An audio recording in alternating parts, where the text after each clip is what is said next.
नमस्कार दोस्तों, मैं Dharmendra Verma online study with DK में आपका बहुत बहुत स्वागत करता हूं। आज हम बात करने वाले हैं पर्यावरण अध्ययन के एक प्रैक्टिस सेट के बारे में, जिसमें आपको 30 प्रश्न मिलेंगे। यहां पर जो प्रश्न दिए गए हैं ये आपको सुपर टेट के लिए इंपॉर्टेंट है। यदि आप सुपर टेट की तैयारी कर रहे हैं तो ये वीडियो आपके लिए काफ़ी इंपॉर्टेंट होने वाला है, तो आपको स्किप नहीं करना है, वीडियो को आपको पूरा देखना है और अंत में हमें जरूर बताना है कि इन 30 प्रश्नों में आपको कितने नंबर आ रहे हैं। यहाँ पर आप तैयारी प्लस आपका आकलन भी कर सकते हैं और अंत में जरूर बताना है कि 30 प्रश्नों में आपको कितने नंबर आ रहे हैं। तो शुरुआत करते हैं। शुरुआत करने से पहले आपको क्या करना है, वीडियो को लाइक करना है, शेयर करना है और चैनल को फटाफट से सब्सक्राइब कर लेना है। आपने देखा होगा, यदि आप हमारे डेली वीडियो देख रहे होंगे तो 10 से 12 दिन हो गए मैंने वीडियो अपलोड नहीं किया था। कुछ इमरजेंसी आ गई थी, घर पर जाना पड़ा था, इसलिए मैं वीडियो नहीं बना पाया। आज से आपको रेगुलर वीडियो मिलेंगे, तो आपको हमारे चैनल पर बने रहना है और डेली आपको यहाँ पर वीडियो देखने को मिलेंगे। तो देखिए, यहाँ पर पहला प्रश्न है, केंद्रीय सूचना आयोग का मुख्यालय कहाँ स्थित है। यहाँ पर केंद्रीय सूचना आयोग का मुख्यालय पूछा गया है, कोलकाता में है, नई दिल्ली में है, गुरुग्राम में है या फिर मुंबई में है। केंद्रीय सूचना आयोग का मुख्यालय कहाँ पर स्थित है, तो ये नई दिल्ली में स्थित है। इसकी स्थापना के बारे में पूछे कि इसकी स्थापना कब हुई थी, तो इसकी स्थापना हुई थी 12 अक्टूबर 2005 में। कब हुई थी?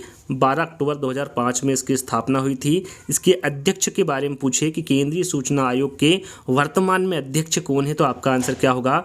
यशवर्धन। कौन है? यशवर्धन कुमार सिन्हा है केंद्रीय सूचना आयोग के वर्तमान में अध्यक्ष है। इन्होंने अपना पद ग्रहण कब किया था, तो उन्होंने अपना पद ग्रहण किया था 31 अक्टूबर 2020। आपको सन याद रखना है, 2020 को इन्होंने अपना पद ग्रहण किया था। यदि आपसे देश के पहले अध्यक्ष के बारे में पूछा जाए कि केंद्रीय सूचना आयोग के पहले अध्यक्ष कौन थे, तो इसके बारे में भी आपको पता होना चाहिए। वजाहत हबीबुल्ला। कौन थे? वजाहत हबीबुल्ला थे देश के पहले अध्यक्ष केंद्रीय सूचना आयोग के। यदि महिला के बारे में पूछा जाए कि पहली महिला अध्यक्ष कौन थी केंद्रीय सूचना आयोग की, तो इसके बारे में आपको पता होना चाहिए। कौन थी? दीपक संधू। दीपक संधू ये जो महिला हैं, ये केंद्रीय सूचना आयोग की प्रथम अध्यक्ष थी, तो इनके बारे में आपको पता होना चाहिए। यदि यहाँ पर पूछा जाए कि इन्होंने अपना पद ग्रहण कब किया था, तो 5 सितंबर 2013 को। कब किया था? 5 सितंबर 2013 को इन्होंने अपना पद ग्रहण किया था। दीपक संधू कौन है? ये केंद्रीय सूचना आयोग की प्रथम महिला अध्यक्ष है। तो यहाँ पर इन सभी के बारे में आपको जानकारी होना चाहिए।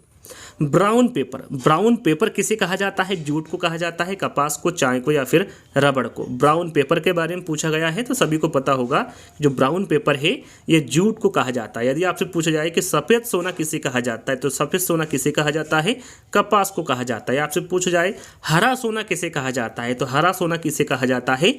चाय को कहा जाता है। याद रखिएगा, ब्राउन पेपर जूट को कहा जाता है, सफ़ेद सोना कपास को कहा जाता है और हरा सोना चाय को कहा जाता है। तो इन तीनों के बारे में आपको जानकारी होना चाहिए।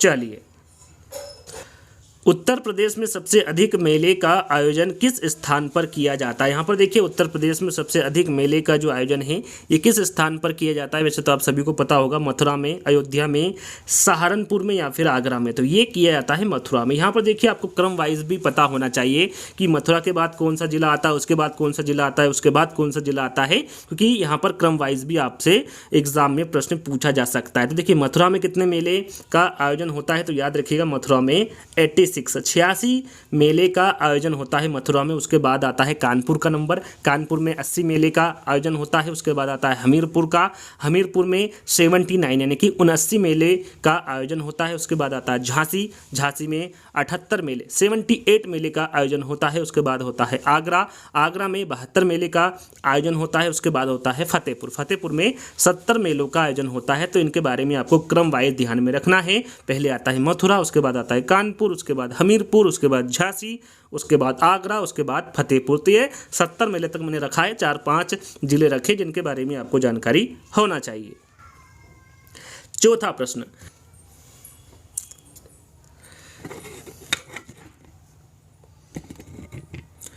विश्व का पहला ओजोन परत संरक्षण के लिए सम्मेलन कहाँ हुआ था? यहाँ पर सम्मेलन के बारे में पूछा गया है। ये कहाँ पर हुआ था? वेनिस में हुआ था, वीना में हुआ था, दिल्ली में हुआ था या फिर टोक्यो में हुआ था? कहाँ पर हुआ था विश्व का पहला ओजोन परत संरक्षण के लिए सम्मेलन? तो ये हुआ था वीना में। कहाँ पर हुआ था? वीना, ऑस्ट्रिया की राजधानी वीना में हुआ था। कब हुआ था? यदि सन पूछे तो सन आपको पता होना चाहिए, 1985 में। कब हुआ था? 1985 में। यहाँ पर देखिए ओजोन परत से एक दिवस के बारे में पूछा जाता है कि जो अंतर्राष्ट्रीय ओजोन दिवस है ये कब मनाया जाता है, चाहे वो यूपी टेट हो, सुपर टेट हो या फिर अन्य टेट एग्जाम है। 1 से 2 प्रश्न दिवस से संबंधित पूछे जाते हैं। तो यहाँ पर यदि आपसे पूछा जाता है कि अंतर्राष्ट्रीय ओजोन दिवस कब मनाया जाता है, तो ये 16 सितंबर को मनाया जाता है। कब मनाया जाता है? 16 सितंबर को अंतर्राष्ट्रीय ओजोन दिवस मनाया जाता है। तो इस बात का भी आपको ध्यान रखना है।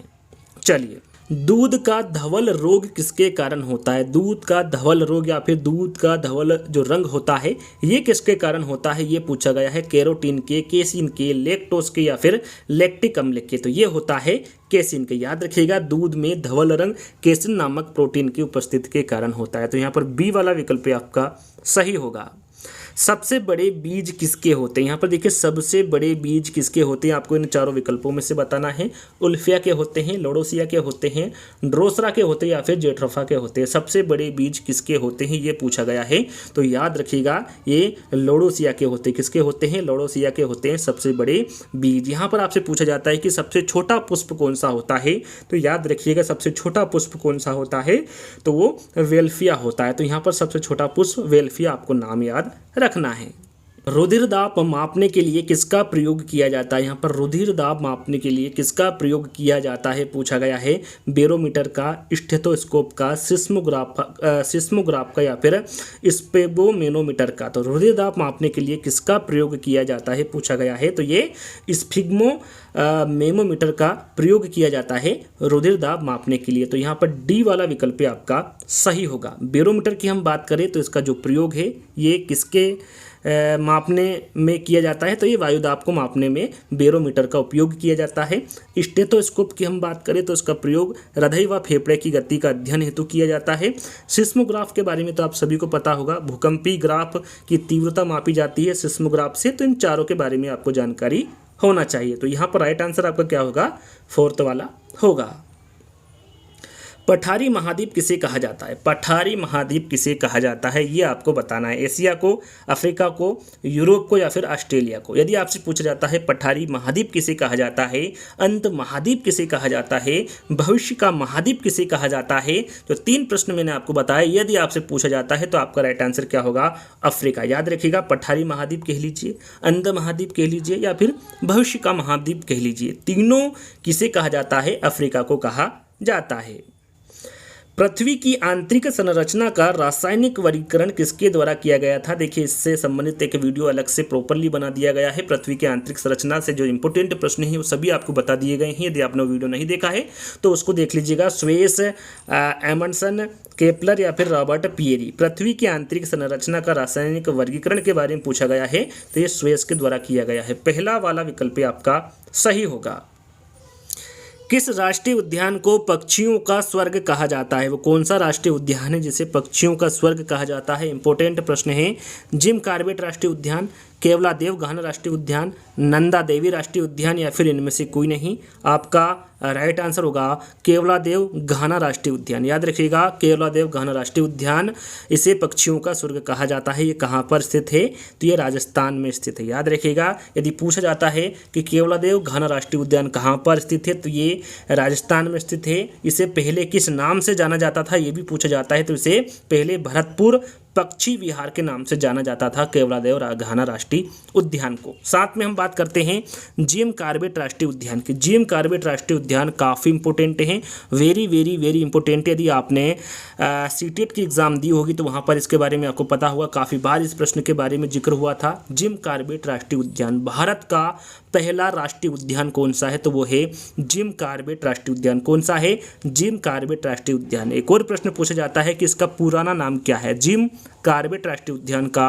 पुराना नाम क्या है? तो इसका पुराना नाम है हेली नेशनल पार्क। इसकी स्थापना कब हुई थी? तो इसकी स्थापना हुई थी 1936 में। याद रखिएगा, इंपॉर्टेंट है तीनों चीज़ें। भारत का पहला राष्ट्रीय उद्यान जिम कार्बेट राष्ट्रीय उद्यान है। इसका पुराना नाम हेली नेशनल पार्क है। इसकी जो स्थापना हुई थी ये 1936 में हुई थी। कहाँ पर स्थित है ये? तो ये उत्तराखंड में स्थित है। कहाँ पर है? उत्तराखंड के नैनीताल जिले में स्थित है जिम कार्बेट राष्ट्रीय उद्यान। बात करते हैं नंदा देवी राष्ट्रीय उद्यान की। तो नंदा देवी राष्ट्रीय उद्यान और जिम कार्बेट राष्ट्रीय उद्यान दोनों ही कहाँ पर स्थित है? ये दोनों ही उत्तराखंड में स्थित है। यहाँ पर नंदा देवी राष्ट्रीय उद्यान की स्थापना की हम बात करें तो इसकी जो स्थापना हुई थी ये 1986 को हुई थी। कब हुई थी? 1986 को नंदा देवी राष्ट्रीय उद्यान की स्थापना हुई थी। तो इन तीनों के बारे में आपको जानकारी होना चाहिए। हिंदू मुस्लिम एकता के प्रतीक सुलहकुल उत्सव का आयोजन कहाँ किया जाता है? प्रयागराज में, अयोध्या में, सहारनपुर में या फिर आगरा में? काफ़ी इंपॉर्टेंट प्रश्न है, पहले भी ये प्रश्न पूछा जा चुका है।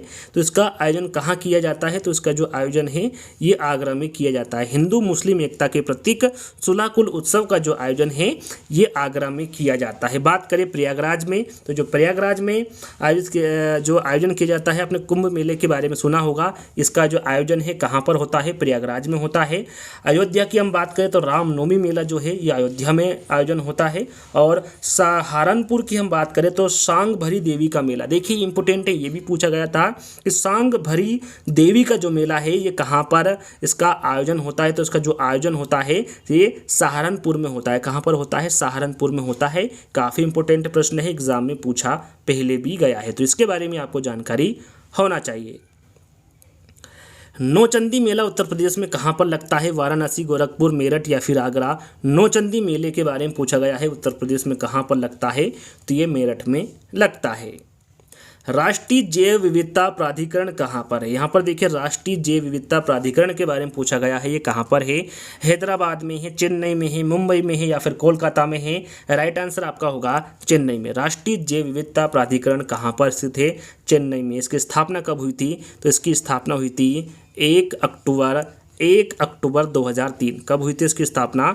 1 अक्टूबर 2003 की राष्ट्रीय जैव विविधता प्राधिकरण की स्थापना हुई थी। कहाँ पर हुई थी? चेन्नई में हुई थी। एक जनपद एक उत्पाद शिखर सम्मेलन का आयोजन कहाँ किया गया है? प्रयागराज, गोरखपुर, लखनऊ या फिर मेरठ? काफ़ी इंपॉर्टेंट प्रश्न है। यदि राज्य के बारे में पूछे तो आप डायरेक्ट आंसर लगा सकते हैं उत्तर प्रदेश, लेकिन यहाँ पर उत्तर प्रदेश में कौन से जिले में हुआ था एक जनपद एक उत्पाद शिखर सम्मेलन का आयोजन? तो ये हुआ था लखनऊ में। कहाँ पर हुआ था? लखनऊ में हुआ था। अब बात आती है कब हुआ था, यानी कि इसका शुभारंभ कब हुआ था? तो इसका जो शुभारंभ हुआ था वो 10 अगस्त 2018 को। इसके जो शुभारंभ हुआ था ये 10 अगस्त 2018 को हुआ था। किसके द्वारा किया गया था? यदि पूछा जाता है कि एक जनपद एक उत्पाद शिखर सम्मेलन जो कि लखनऊ में हुआ था 10 अगस्त 2018 को हुआ था, इसका जो शुभारंभ है ये किसके द्वारा किया गया था? तो ये हमारे देश के राष्ट्रपति रामनाथ कोविंद जी के द्वारा किया गया था। हमारे देश के जो राष्ट्रपति हैं रामनाथ कोविंद जी, उनके द्वारा एक जनपद एक उत्पाद शिखर सम्मेलन का आयोजन किया गया। कहाँ पर किया गया? लखनऊ में। कब किया गया? 10 अगस्त 2018 को। ओणम किस राज्य का प्रमुख त्योहार है? यहाँ पर जो ओणम है जो कि काफ़ी प्रसिद्ध है, इसके बारे में एग्जाम में पूछा जाता है। ओणम किस राज्य का प्रमुख त्योहार है? पश्चिम बंगाल, केरल, कर्नाटक या फिर तमिलनाडु?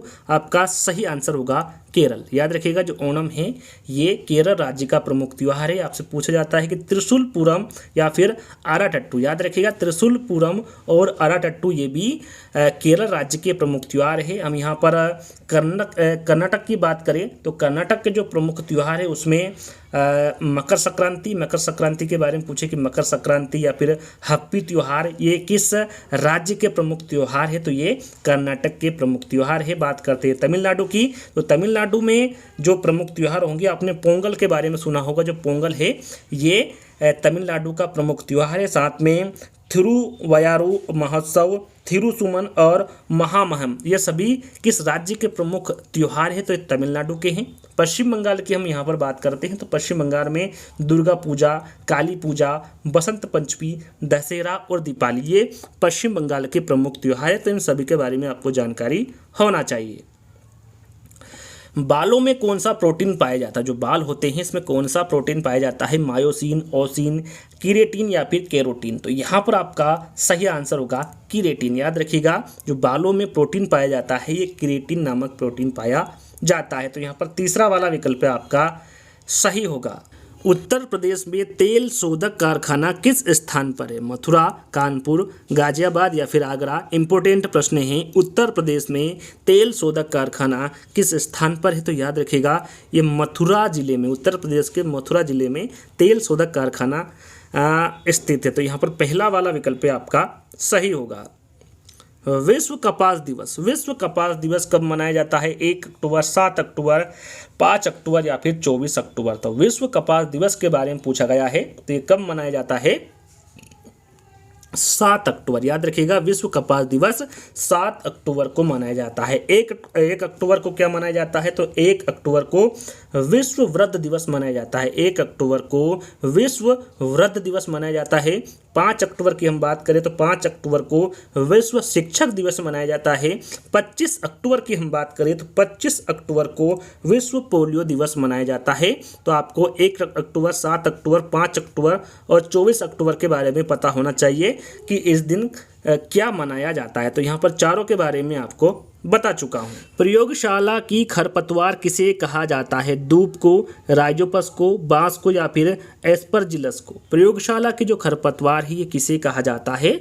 तो ये एस्परजिलस को कहा जाता है प्रयोगशाला की खरपतवार। तो यहाँ पर डी वाला विकल्प आपका सही होगा।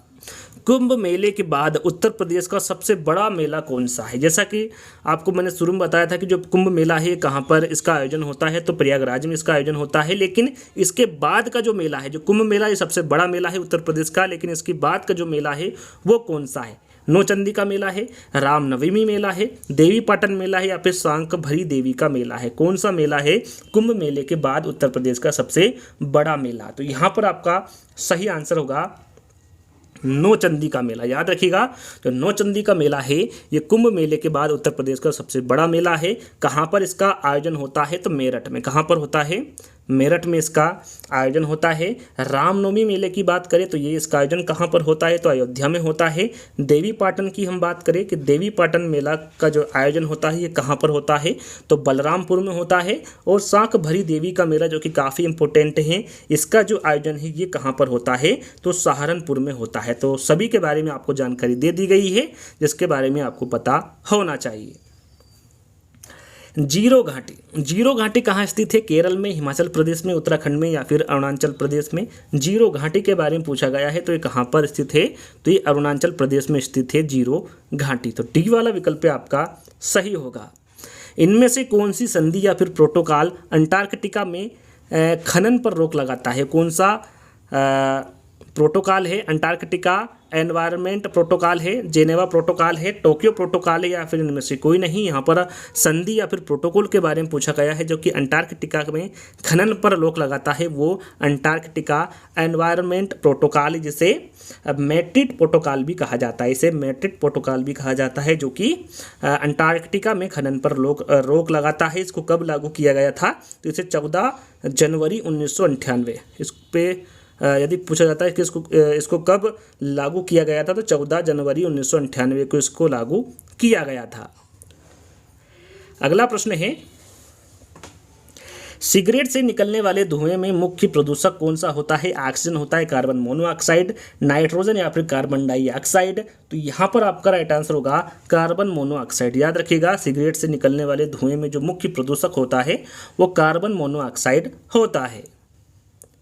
जैव विविधता का अंतर्राष्ट्रीय कार्यालय कहाँ पर है? देखिए जैव विविधता का अंतर्राष्ट्रीय कार्यालय के बारे में पूछा गया है, कहाँ पर स्थित है? वेनिस में, रोम में, जेनेवा में या फिर पेरिस में? यहाँ पर आपका राइट आंसर होगा रोम में। याद रखिएगा जैव विविधता का अंतर्राष्ट्रीय कार्यालय कहाँ पर स्थित है? रोम में है। साथ में से एक और प्रश्न पूछा जाता है इससे संबंधित कि जैव विविधता जो दिवस है ये कब मनाया जाता है? जो जैव विविधता दिवस है ये कब मनाया जाता है? तो याद रखिएगा 22 मई को। जैव विविधता दिवस के बारे में पूछे कि ये कब मनाया जाता है, तो 22 मई को मनाया जाता है। जैव विविधता का अंतर्राष्ट्रीय कार्यालय कहाँ पर है? तो ये रोम में स्थित है। ध्वनि संरक्षण अधिनियम कब पारित हुआ? 1974 में, 81 में, 86 में या फिर 2000 में? काफ़ी इंपॉर्टेंट प्रश्न है, इसके बारे में आपको जानकारी होना चाहिए। राइट आंसर आपका होगा यहाँ पर 2000 में। याद रखिएगा 14 फरवरी 2000, 14 फरवरी 2000 में ध्वनि संरक्षण अधिनियम पारित हुआ था। तो यहाँ पर डी वाला विकल्प आपका सही होगा। अगला प्रश्न है, किस शहर को टाइगर गेटवे ऑफ इंडिया कहा जाता है? कौन सा शहर है जिसे टाइगर गेटवे ऑफ इंडिया कहा जाता है? भोपाल, नागपुर, मैसूर या फिर लखनऊ? तो यहाँ पर आपका सही आंसर होगा नागपुर। याद रखिएगा इंपॉर्टेंट प्रश्न है, नागपुर शहर को टाइगर गेटवे ऑफ इंडिया कहा जाता है। अगला प्रश्न है, नागोया प्रोटोकॉल किससे संबंधित है? जो नागोया प्रोटोकॉल है ये किससे संबंधित है? अंतर्राष्ट्रीय वित्त से है, जैव विविधता से है, ओजोन संरक्षण से या फिर पर्यावरण प्रदूषण से? नागोया प्रोटोकॉल के बारे में पूछा गया है तो ये जैव विविधता से संबंधित है। इसको साइन कब किया गया था? तो इसको जो साइन किया गया था ये 29 अक्टूबर 2010 को, 29 अक्टूबर 2010 को इसको साइन किया गया था। लेकिन ये प्रभावी कब हुआ था? तो याद रखिएगा प्रभावी आपसे पूछे तो ये 12 अक्टूबर 2014 को, यहाँ पर सन आपको याद रखना है, 2014 को ये प्रभावी हुआ था और 2010 में इसको साइन किया गया था। तो यहाँ पर बी वाला विकल्प आपका सही होगा। मोतियों की माँ किसे कहा जाता है? मोतियों की माँ किसे कहा जाता है? सीप को, हाथीदांत को, सागर की कोड़ी को या फिर इनमें से कोई नहीं? मोतियों की माँ किसे कहा जाता है? तो ये सीप को कहा जाता है।